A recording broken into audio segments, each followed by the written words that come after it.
Although we've learned to solve several new kinds of equations, we actually haven't learned very many new moves or new concepts involved in solving equations. Most of what we applied to solve these equations that involve rational exponents was stuff that we already knew.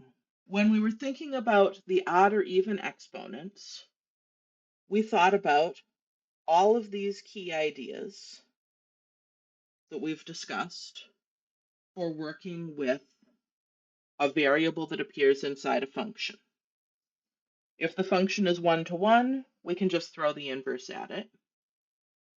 If the function is not 1-to-1, we might get many solutions based on the domain restrictions to pretend we have an inverse. If the function's range is limited, there might be no solution. If the inverse we're applying is not 1-to-1, we might introduce extraneous solutions and we need to check. All of those applied to our rational exponents because our rational exponents are actually just an integer exponent and a root combined.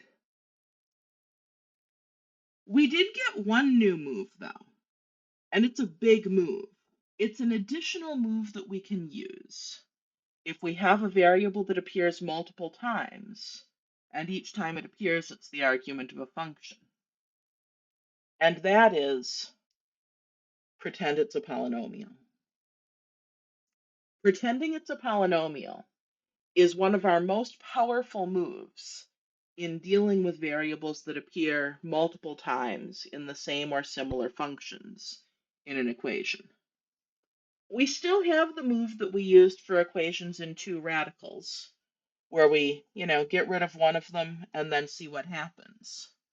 But pretending it's a polynomial is going to get us better results most of the time.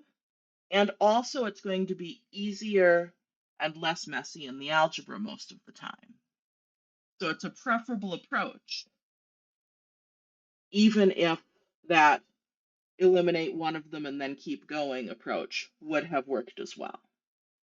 Pretend it's a polynomial is going to be a big move kind of forever as we continue to learn to solve more complicated sorts of equations.